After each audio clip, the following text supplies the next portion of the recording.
राहुल गांधी जी समेत पूरी कांग्रेस पार्टी, पूरे विपक्ष को ये बर्दाश्त नहीं हो रहा है कि देश का एक गरीब माँ बाप का बेटा जो लगातार 12 वर्षों तक इस देश के 140 करोड़ लोगों को विभिन्न प्रकार की कल्याणकारी योजनाओं के माध्यम से सेवा करने का काम कर रहे हैं। जैसे मछली बिना पानी का जैसे तड़पती है, उसी प्रकार मुझे लगता है कि बिना सत्ता का कांग्रेस पार्टी,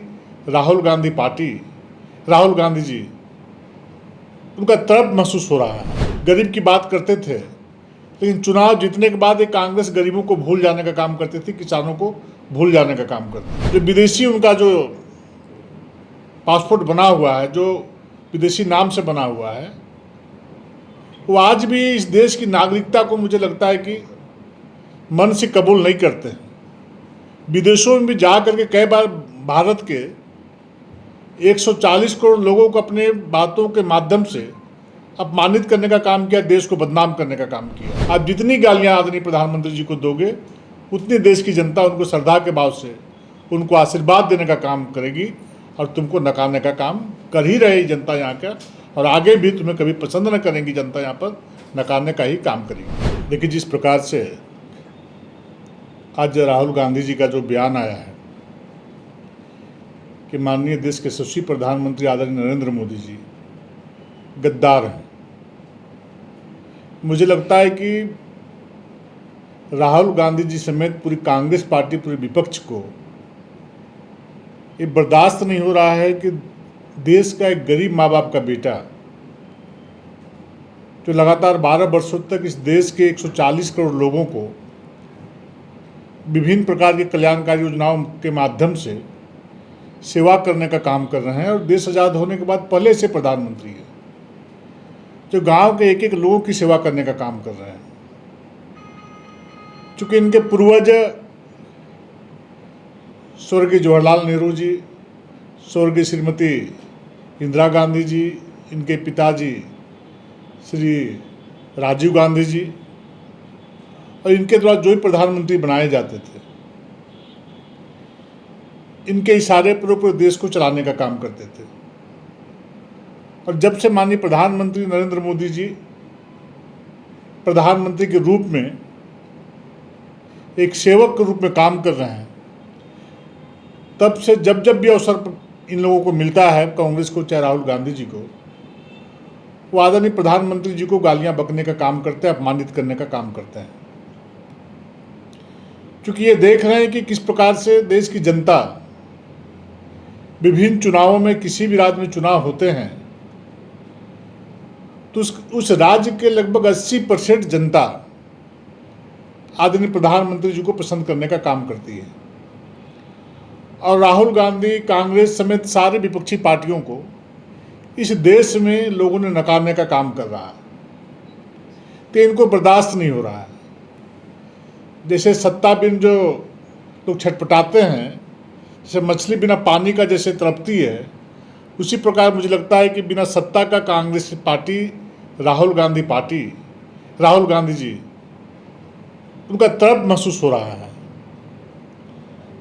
क्योंकि सेवा वो माध्यम है जिसे जनता स्वीकार करती, जनता पसंद करती है। देश के लोगों ने कभी देखा नहीं था, चुनाव के समय में लोग गरीब की बात करते थे, लेकिन चुनाव जीतने के बाद एक कांग्रेस गरीबों को भूल जाने का काम करती थी, किसानों को भूल जाने का काम करती थी। लेकिन आदरणीय प्रधानमंत्री जब सत्ता की बागडोर संभाले थे तो उन्होंने कहा था कि यह सरकार गांव, गरीब, किसान, मजदूर, शोषित, वंचित सभी समाज, सभी वर्ग के लिए समर्पित रहेगी, और उसको कार्य रूप लगातार 12 वर्षों से देने का काम कर रहे हैं। इसलिए दिल से देश की जनता नरेंद्र मोदी जी को, भारतीय जनता पार्टी को पसंद भी करती है और आशीर्वाद भी देती है। और राहुल गांधी जी का आज भी पासपोर्ट, जो विदेशी उनका जो पासपोर्ट बना हुआ है, जो विदेशी नाम से बना हुआ है, वो आज भी इस देश की नागरिकता को मुझे लगता है कि मन से कबूल नहीं करते हैं। विदेशों में भी जा करके कई बार भारत के 140 करोड़ लोगों को अपने बातों के माध्यम से अपमानित करने का काम किया, देश को बदनाम करने का काम किया। जनता ऐसे बात करने वाले को, जनता ऐसे एक राष्ट्रभक्त भारत माँ का लाल प्रधानमंत्री बने हैं, उसको जब अपमानित करने का काम करते हैं। महामहिम राष्ट्रपति महोदया को भी जब राष्ट्रपति पद जैसे पद पर आसीन होने का काम किए थे, तो उस समय ही यही कांग्रेस पार्टी के लोगों ने उनको अभद्र भाषा के माध्यम से अपमानित करने का काम इन लोगों ने किया था। इनको गरीब नाम का कुछ चीज़ पसंद ही नहीं है कि गरीब लोग देश के सर्वोच्च कुर्सी पर बैठे, चूँकि राजघराने लोग हैं, सोने की थाली और चम्मच में खाने वाले लोग हैं, तो इनको गरीब व्यक्ति यदि कोई ऊपर चढ़ता है, बैठता है, तो इनको नागवार गुजरता है। इसलिए बार बार इस प्रकार की भाषा को प्रकट करके आदरणीय प्रधानमंत्री जी को, आदरणीय राष्ट्रपति महोदया को और पूरे देश को ये अपमानित करने का काम करता है। इसकी जितनी भी निंदा की जाए वो कम है। आप जितनी गालियां आदरणीय प्रधानमंत्री जी को दोगे, उतनी देश की जनता उनको श्रद्धा के भाव से उनको आशीर्वाद देने का काम करेगी और तुमको नकारने का काम कर ही रही जनता यहाँ का, और आगे भी तुम्हें कभी पसंद न करेंगी जनता, यहाँ पर नकारने का ही काम करेगी। जो अनियमितता में जो लिप्त है, घोटाले में लिप्त है, ऐसे पदाधिकारियों पर तो कार्रवाई होनी चाहिए और उसको जेल भेजना चाहिए। लेकिन सरकार वैसे पदाधिकारियों को दंडित न करके उनको पुरस्कृत करने का काम करती है। इससे स्पष्ट होता है कि सरकार के सिंहासन में बैठे लोग, ये जो वित्तीय अनियमितता होती है, जिस पैसे से गरीबों का कल्याण होना चाहिए, जिस पैसे से हॉस्पिटलों में दवाएं जानी चाहिए, जिस पैसे से गांव का सड़क बनना चाहिए, जिस पैसे से गरीब बच्चों को पुस्तकें मिलनी चाहिए, वो नहीं करके सत्ता के सिंहासन बैठे हुए लोगों ने राज्य की खजाना को भ्रष्टाचार का, लूट का अड्डा बना करके लूटने का काम किया है। तो ऐसे परिस्थिति में ऐसे लोगों को दंडित करके जेल भेजना चाहिए, न कि उनको और पद दे करके सुशोभित करना चाहिए, सम्मान देना चाहिए।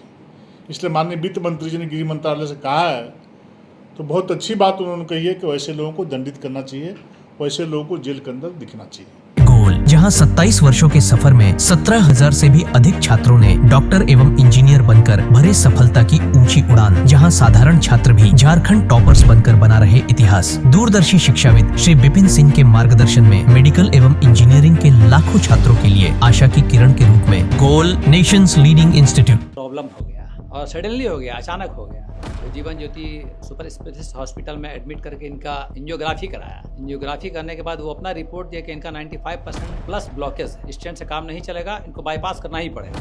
कबीर हर्ब है। जब यहाँ पहुँचे फर्स्ट टाइम में इनको दिखाया तो माशाल्लाह रिपोर्ट बहुत बढ़िया है। 1 सप्ताह अंग्रेजी दवा चलाना है, उसके बाद दवाई बंद कर देना है।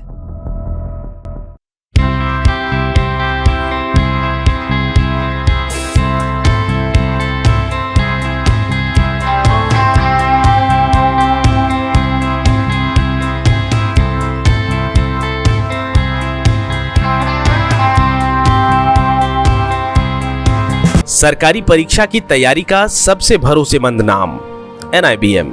अच्छा कोचिंग ढूंढ रहे थे तो फिर गूगल में ही बताया कि यहाँ का रेटिंग भी बहुत अच्छा था। पुरुलिया से आए हैं यहाँ पर कोचिंग करने के लिए। NIBM के बारे में मेरे एक भैया हैं जो पिछले साल ही बैंकिंग यहीं से प्रिपरेशन किए और इस बार IBPS PO में सिलेक्शन लिए। मेरा अभी फाइनल सिलेक्शन हुआ है RRB PO में, उत्तर बिहार ग्रामीण बैंक में। मेरा फाइनल सिलेक्शन RRB PO में हुआ है। NIBM, thefollowup.in. Like, share and subscribe. www.thefollowup.in